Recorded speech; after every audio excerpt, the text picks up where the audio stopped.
नमस्कार, मैं प्रिया। आज 30 जुलाई। चले जानते हैं बिहार की 25 बड़ी खबरों को। बिहार में कोविड-19 प्रभावितों की संख्या पहुंची 46,000 के करीब।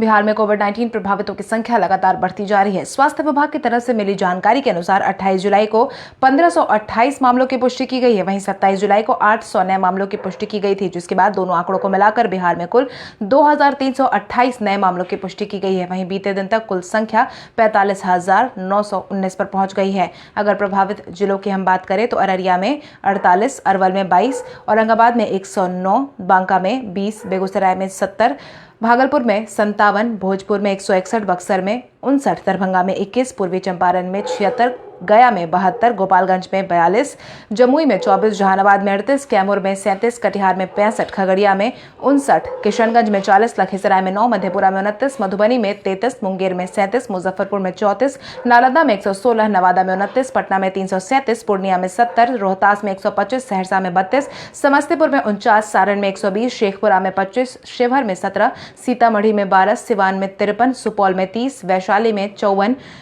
पश्चिम चंपारण में 97 मामले सामने हैं। वहीं दूसरी तरफ कोविड-19 से ठीक होने वालों की संख्या भी लगातार बढ़ती जा रही है। स्वास्थ्य विभाग की तरफ से शाम बीते 4 बजे तक जारी किए गए अपडेट के अनुसार बिहार में कुल मिलाकर 30,504 मरीज ठीक हो चुके हैं। वहीं अब तक कोविड-19 की वजह से 273 लोगों की जान जा चुकी है। अनलॉक के तीसरे चरण के लिए जारी किए गए गाइडलाइन। देश में कोविड-19 के बढ़ते आंकड़ों के बीच केंद्रीय गृह मंत्रालय ने अनलॉक के तीसरे चरण के लिए गाइडलाइन जारी कर दी है, जिसके तहत कोविड-19 कंटेनमेंट जोन के बाहर और अधिक गतिविधियों की अनुमति दी जाएगी। गाइडलाइन के मुताबिक रात को अब बंद के नियमों का पालन नहीं करवाया जाएगा। स्कूल, कॉलेज, सार्वजनिक कार्यक्रम पहले की तरह ही 31 अगस्त तक बंद रहेंगे। कंटेनमेंट जोन को छोड़कर बाकी जगह पर योगा और जिम को 5 अगस्त से खोलने की अनुमति दे दी गई है। वहीं metro rail, cinema hall, swimming pool, मनोरंजन पार्क, ऑडिटोरियम, असेंबली हॉल को खोला जा सकता है। हालांकि इन सब के परिचालन की तारीख तय नहीं की गई है। कोविड-19 के इस माहौल में बिहार में 2 कंपनियों ने निवेश करने की जताई इच्छा। कोविड-19 के इस माहौल में बंद पड़े सभी कारोबार के बीच एक अच्छी खबर सामने आई है। मिली जानकारी के अनुसार बिहार के उद्योग जगत में नए निवेशकों ने बिहार की तरफ अपनी रुचि दिखाई है। बिहार में 2 कंपनियां राज्य में 325 करोड़ से अधिक का निवेश करने वाली है। मध्य प्रदेश के एक पाइप निर्माता कंपनी यहां पर 300 करोड़ रुपए से ज्यादा का निवेश करने को तैयार है। वहीं बिहार की एक बिस्कुट निर्माता कंपनी भी यहां पर एक बड़ा प्लांट लगाना चाहती है। अगर नई कंपनियां बिहार में निवेश करती हैं तो रोजगार के नए अवसर खुलेंगे। बिहार के 3 आईएएस अधिकारियों को स्वास्थ्य विभाग में किया गया प्रतिनियुक्त। स्वास्थ्य विभाग ने विशेष मुहिम के तहत 3 आईएएस अधिकारियों की प्रतिनियुक्ति की है। कोविड-19 के माहौल को देखते हुए इन आईएएस अधिकारियों की प्रतिनियुक्ति की गई है। इस संबंध में सामान्य प्रशासन विभाग ने अधिसूचना जारी कर दी है, जिसके तहत आपदा प्रबंधन विभाग के ओएसडी संजय कुमार सिंह, ग्रामीण विकास विभाग के अपर सचिव राजीव रोशन को और समाज कल्याण विभाग के निदेशक राजकुमार को स्वास्थ्य विभाग में तैनात किया गया है। ये तीनों आईएएस अधिकारी स्वास्थ्य प्रधान सचिव को कोविड-19 की इस परिस्थिति का सामना करने में मदद करेंगे। सुशांत सिंह राजपूत के पिता को मिला था मुख्यमंत्री नीतीश कुमार का साथ। सुशांत सिंह राजपूत के मामले में एक नया मोड़ सामने आ गया है, जब सुशांत सिंह राजपूत के पिता ने खुद राजीव नगर थाना पहुंचकर मामले को दर्ज करवा दिया है, जिसके बाद अब सुशांत सिंह राजपूत के पिता को मुख्यमंत्री नीतीश कुमार का साथ मिला है। मिली जानकारी के अनुसार सुशांत के पिता के सिंह और उनके परिवार के द्वारा सीएम नीतीश कुमार से कांटेक्ट किए जाने के बाद ही मामला दर्ज करवाया गया है। इस दौरान परिजनों ने कुछ स्पष्ट सबूत सीएमओ के सामने रखे थे। पूरा मैटर समझने के बाद मुख्यमंत्री नीतीश कुमार ने मामले की जांच के लिए सहमति दी है। बिहार में हर दिन 12,000 एंटीजन जांच का लक्ष्य किया गया तय। बिहार में कोविड-19 के बेलगाम बढ़ रहे मामलों को ध्यान में रखते हुए हर दिन एंटीजन किट से 12,000 जांच करने का लक्ष्य निर्धारित किया गया है, जिससे बिहार में हर दिन कोविड-19 की जांच करने की क्षमता 25,000 से अधिक मानी जा सकती है। स्वास्थ्य विभाग के द्वारा जारी किए गए निर्देश सभी जिलों और प्रमंडलवार एंटीजन किट के जांच का लक्ष्य निर्धारित किया गया है, जिसके परिणाम स्वरूप राजधानी पटना में सबसे ज्यादा 750 एंटीजन जांच किए जाने का लक्ष्य रखा गया है। जुलाई महीने से 23 लाख नए राशन कार्ड धारियों को मिलेगा 5 किलो अनाज। खाद्य एवं उपभोक्ता संरक्षण विभाग के सचिव विनय कुमार की तरफ से जारी किए गए बयान के अनुसार बिहार में 23,38,990 नए राशन कार्ड धारियों को जन वितरण प्रणाली में शामिल कर दिया गया है। एक परिवार को जुलाई महीने में जन वितरण प्रणाली के तहत प्रति सदस्य 5 किलो अनाज के साथ प्रधानमंत्री गरीब कल्याण योजना के तहत भी उतनी ही मात्रा में मुफ्त अनाज और प्रति परिवार 1 किलो चना और दाल का लाभ दिए जाने की बात कही गई है। उन्होंने बताया है कि कई परिवार को राशन कार्ड दिए जा चुके हैं, बाकी बचे परिवार को भी जल्द ही राशन कार्ड मुहैया करवा दिया जाएगा।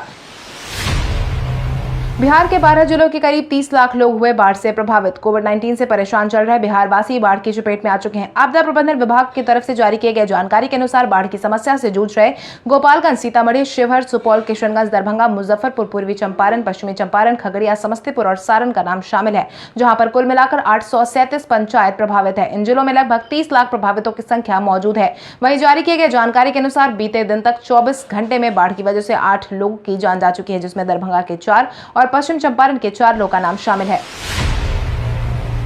आज बिहारी पहचान में हम बात करेंगे नेहा शर्मा की। क्रूक फिल्म से बॉलीवुड में जगह बनाने वाली नेहा शर्मा का जन्म बिहार के भागलपुर जिले में हुआ था। नेहा शर्मा ने एक्टिंग करियर में आने से पहले national institute of fashion technology से फैशन डिजाइनिंग की पढ़ाई पूरी की थी। हालांकि नेहा शर्मा ने अपने एक्टिंग करियर की शुरुआत तेलुगु फिल्म से की थी, जो कि 28 सितंबर 2007 को रिलीज हुई थी। वहीं बॉलीवुड में उन्होंने इमरान हाशमी के साथ क्रूक में काम किया था। इतना ही नहीं, नेहा शर्मा ने तेरी मेरी कहानी और क्या सुपर कूल है हम जैसी फिल्मों में भी काम किया है। इसके साथ ही नेहा शर्मा ने यंगिस्तान, कीर्ति, तुम बिन 2, मुबारका, तानाजी जैसे कई फिल्मों में भी अहम रोल निभाया है।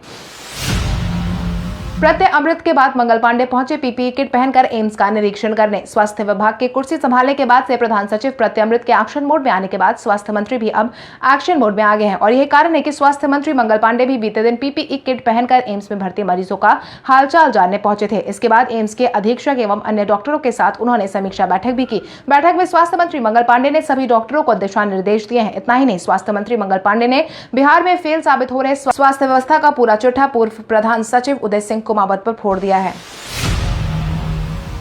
बकरीद के दौरान सामूहिक आयोजन पर लगाई गई रोक को कोविड-19 ने अब अपनी चपेट में बकरीद के त्योहार को भी ले लिया है। बिहार में बकरीद के दौरान सामूहिक आयोजन पर इसी को ध्यान में रखते हुए रोक लगा दी गई है। इस मामले में बिहार के डीजीपी गुप्तेश्वर पांडे ने प्रशासनिक सख्ती को बढ़ाते हुए नई गाइडलाइन जारी कर दी है। गाइडलाइन के तहत डीजीपी ने सभी जिलों के एसपी को निर्देश जारी कर दिया है।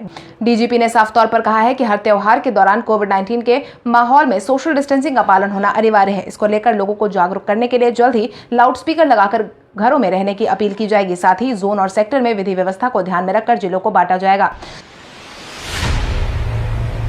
सुशांत सिंह राजपूत के मामले में सुब्रमण्यम स्वामी ने की मुख्यमंत्री नीतीश कुमार से बात। सुशांत सिंह राजपूत के पिता के सामने आने के बाद एक बार फिर से इस पूरे मामले ने तुल पकड़ ली है। वहीं अब सुशांत सिंह राजपूत को इंसाफ दिलाने के लिए कई नेता भी सामने आए हैं। इसी क्रम में केंद्रीय मंत्री और भाजपा के सांसद सुब्रमण्यम स्वामी ने भी इस पूरे मामले को लेकर मुख्यमंत्री नीतीश कुमार से बातचीत की है। मुख्यमंत्री ने उनसे बातचीत के दौरान कहा है कि मैं सुशांत को इंसाफ दिलाने के लिए हर कदम उठाने को तैयार हूं। मुख्यमंत्री नीतीश कुमार से बातचीत की जानकारी सुब्रमण्यम स्वामी ने खुद अपने सोशल मीडिया हैंडल से साझा की है।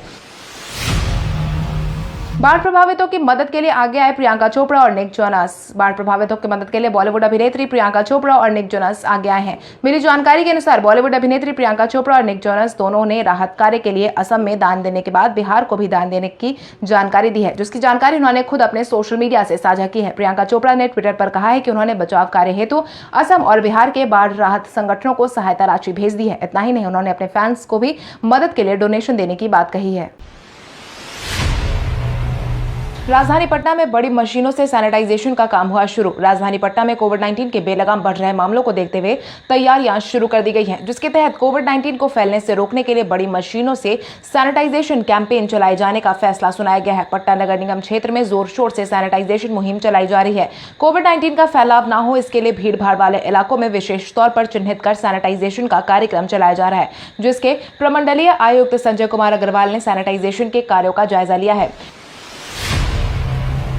गोपालगंज समेत 16 जिलों में बारिश की जताई गई संभावना। बिहार में कोविड-19 के साथ साथ बाढ़ और भारी बारिश ने लोगों की परेशानी बढ़ा रखी है। वहीं मौसम विभाग की तरफ से जारी किए गए पूर्वानुमान के अनुसार गोपालगंज, पूर्वी चंपारण, पूर्णिया, अररिया समेत 16 जिलों में बारिश की संभावना जताई गई है। वहीं दूसरी तरफ पटना, गया, नालंदा, मुजफ्फरपुर समेत 22 जिलों में 1 अगस्त तक मौसम सामान्य रहने की उम्मीद जताई गई है। बिहार में विक्रमशिला के समानांतर पुल निर्माण को मिली अनुमति। भागलपुर में विक्रमशिला सेतु के समानांतर बनने वाले नए पुल को केंद्र सरकार की तरफ से मंजूरी मिल गई है।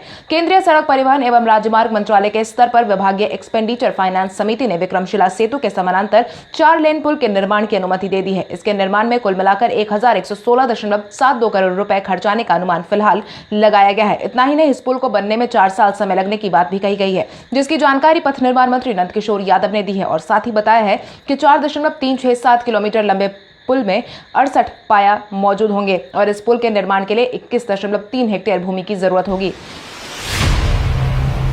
रेरा चीफ ने बिहार सरकार को दिल्ली महाराष्ट्र से सीख लेने की दी नसीहत। बिहार सरकार में पूर्व स्वास्थ्य सचिव और वर्तमान में रेरा के चेयरमैन अफजल अमानुल्लाह ने बिहार में स्वास्थ्य व्यवस्था की बदहाल हो रही स्थिति की पोल खोल दी है। इतना ही नहीं, उन्होंने कोविड-19 के रोकथाम के दौरान लचर प्रशासनिक व्यवस्था पर दुख जताया है, जिसके तहत उन्होंने अपना एक वीडियो जारी करते हुए कहा है कि जनवरी से लेकर के अब तक कोविड-19 से बचाव के लिए कुछ नहीं हुआ है। प्रशासन की दुर्गति हो चुकी है, सिस्टम की हालत खराब है। इसकी वजह से अधिकारी मुख्यमंत्री और मंत्री को सलाह देने और सच बताने से घबराते हैं। इतना ही नहीं, उन्होंने सरकार को सलाह देते हुए कहा है कि महाराष्ट्र और दिल्ली की तर्ज पर बिहार सरकार को काम शुरू कर देना चाहिए।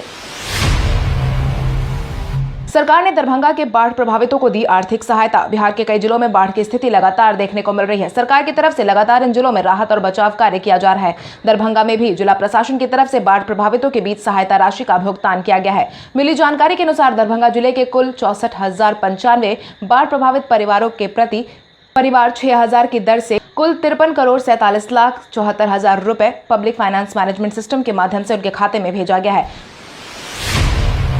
बीते दिन अंतर्राष्ट्रीय बाघ दिवस के मौके पर उप मुख्यमंत्री सुशील कुमार मोदी ने बाघ को लेकर कही अहम बात। बीते दिन अंतर्राष्ट्रीय बाघ दिवस के मौके पर बिहार से भी अच्छी खबर सामने आई है, जिसके तहत उप मुख्यमंत्री सुशील कुमार मोदी ने यह बताया है कि वाल्मीकि टाइगर रिजर्व में 31 बाघ और 8 शावक देखे गए हैं। इस रिजर्व को मैनेजमेंट इफेक्टिवनेस इवोल्यूशन के आधार पर बहुत अच्छी की श्रेणी में रखा गया है। मोदी ने कहा है कि यहाँ बाघों के अधिवास प्रबंधन के तहत 1500 हेक्टेयर में नए घास के मैदान बनाए गए हैं, 500 हेक्टेयर में खपतवार हटाए गए हैं। क्षेत्र में 32 विभिन्न प्रजातियों के जानवरों की बहुलता और गर्मी के दिनों में पीने के पानी की उपलब्धता के लिए 22 वाटर होल के निर्माण आदि के कारण बाघों की संख्या में बढ़ोतरी हुई है। बिहार में लॉकडाउन की खबर निकली गलत। बिहार में लॉकडाउन की खबरों को लेकर सूचना एवं जनसंपर्क विभाग ने स्पष्टीकरण जारी किया है, जिसके तहत विभाग ने साफ तौर पर कहा है कि सोशल मीडिया पर लॉकडाउन से संबंधित खबर जो फैलाई जा रही है वो पूरी तरीके से गलत है। विभाग ने साफ तौर पर कहा है कि बिहार सरकार और गृह मंत्रालय की तरफ से ऐसी कोई भी निर्णय नहीं लिया गया है। वहीं एक मीडिया हाउस ने भी साफ तौर पर कहा है कि बिहार में लॉकडाउन पर अभी चर्चा होनी बाकी है। आपको बता दें, बिहार में कोविड-19 के संक्रमण के मामले लगातार बढ़ते जा रहे हैं। इसी को ध्यान में रखते हुए बिहार में बंद को और आगे बढ़ाए जाने पर सोच विचार जारी है। टेट और सीटेट अभ्यर्थियों के समर्थन में आए उपेंद्र कुशवाहा। प्रारंभिक शिक्षक नियोजन के लिए टेट और सीटेट अभ्यर्थियों ने ट्वीट करके साफ तौर पर कहा कि अगर शिक्षक नियोजन नहीं हुआ तो इस बार शिक्षकों की तरफ से वोट भी नहीं दिए जाएंगे। जिसके बाद इस ट्वीट का समर्थन करने विपक्षी दल के उपेंद्र कुशवाहा सहित अन्य नेताओं को मैदान में देखा गया।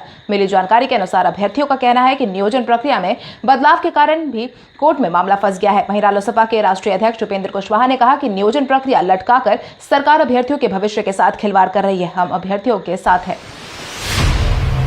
हम के वर्चुअल रैली की तैयारी हुई पूरी। हम प्रमुख जीतन राम मांझी की अध्यक्षता में शुरू होने वाली वर्चुअल रैली की तैयारी पूरी हो चुकी है। वहीं आज मांझी कार्यकर्ताओं और जनता को वर्चुअल तौर पर संबोधित करने वाले हैं। जहां एक तरफ विपक्षी दल लगातार वर्चुअल रैली का विरोध करती आ रही थी, वहीं अब धीरे धीरे करके विपक्षी दल भी रैलियों का आयोजन करवा रही है, जिसके तहत कार्यकर्ताओं और आम जनता को शाम 5 बजे के लगभग अपने आवास से हम प्रमुख वीडियो कॉन्फ्रेंसिंग के माध्यम से संबोधित करने वाले हैं। राजद के सहयोगियों ने अन्य दलों के सामने रखी शर्त। बिहार विधानसभा चुनाव में सीट बंटवारे को लेकर महागठबंधन में बातचीत लगातार जारी है। इस बीच राजद नेता ने सीट शेयरिंग मुद्दे को लेकर अपने सहयोगियों के ऊपर दबाव बनाना शुरू कर दिया है। राजद नेताओं ने साफ तौर पर अन्य दलों के सामने अनोखी शर्त रखी है, जिसके तहत राजद ने महागठबंधन में शामिल बाकी सहयोगी पार्टियों को साफ तौर पर कहा है कि तेजस्वी यादव को सीएम उम्मीदवार के रूप में स्वीकार करने के बाद ही सीट शेयरिंग के मसले पर कोई बातचीत होगी। उससे पहले इस मसले पर कोई बातचीत की उम्मीद नहीं है। नई शिक्षा नीति को केंद्र सरकार ने दी मंजूरी। केंद्रीय मंत्रिमंडल की बैठक में केंद्र सरकार ने नई शिक्षा नीति को मंजूरी दे दी है। एचआरडी मंत्रालय का भी नाम बदल दिया गया है, जिसके बाद अब एचआरडी मंत्रालय को शिक्षा मंत्रालय के रूप में जाना जाएगा। बीते 34 साल में शिक्षा नीति में परिवर्तन नहीं हुआ था, इसलिए यह बदलाव बेहद ही महत्वपूर्ण माना जा रहा है। उच्च शिक्षा सचिव अमित खरे ने बताया है कि व्यवस्था में मल्टीपल एंट्री और एग्जिट सिस्टम का जुड़ाव किया गया है, जिसके तहत अब छात्रों को एग्जिट एग्जाम में 1 साल के बाद, सर्टिफिकेट 2 साल के बाद, डिप्लोमा 3-4 साल के बाद डिग्री मिल जाएगी। टिकटॉक यूजर्स को रील्स ज्वाइन करने के लिए पैसे दे रहा है फेसबुक। भारत चीन के बीच उत्पन्न हुए तनाव के बाद, साथ ही डेटा सुरक्षा संबंधित मुद्दों को लेकर टिकटॉक समेत 59 चीनी ऐप्स पर लगाए गए बंद के बाद फेसबुक पूरी तरीके से टिकटॉक यूजर को इंस्टाग्राम पर रील्स के इस्तेमाल के लिए प्रोत्साहित कर रहा है। वॉल स्ट्रीट जर्नल के एक रिपोर्ट के मुताबिक फेसबुक उन टिकटॉक यूजर को रील्स पर आने के लिए लाखों रुपए ऑफर कर रहा है, जिनके टिकटॉक पर फॉलोअर्स का कल हमारे द्वारा पूछे गए सवाल का जवाब आप में से बहुत सारे यूजर ने हमें कमेंट करके दिया था, उसके लिए आपका बहुत बहुत धन्यवाद। आप में से जिन यूजर का कमेंट हमें अच्छा लगा है उनके नाम है सूची कुमारी, श्रुति कुमारी, प्रदीप कुमार, यशवंत कुमार, श्यामजी पंडित, वरुण कुमार, नीतीश कुमार, तंजील मोहम्मद, मुकेश कुमार, सुनील कुमार सिंह, अनीता कुमारी, पृथ्वी चंद मंडल, सुजीत कुमार, दीपक कुमार, सूरज यादव। इसके अलावा हमारी टीम को और भी लोगों के जवाब अच्छे लगे हैं, मगर समय के अभाव के कारण हम उनका नाम नहीं ले पाए, लेकिन आप हमारे सवालों का जवाब देते रहे। हम कल आपका नाम लेने की पूरी कोशिश करेंगे। तो चलिए बढ़ते हैं आज के सवाल की ओर। आज का सवाल कुछ इस प्रकार है, स्कूल बंद होने के कारण छात्रों को करवाए जा रहे ऑनलाइन क्लासेस में आप लोगों को क्या क्या परेशानियां झेलनी पड़ रही है? अपने जवाब हमें कमेंट करके जरूर बताएं। इसके साथ ही आज के लिए बस इतना ही। अगर आप ये वीडियो हमारा यूट्यूब पर देख रहे हैं तो हमारे चैनल को सब्सक्राइब करें और बेल आइकॉन दबाना ना भूलें। और अगर आप ये वीडियो हमारा फेसबुक पर देख रहे हैं तो इस वीडियो को लाइक करें और ज्यादा से ज्यादा शेयर करें। धन्यवाद।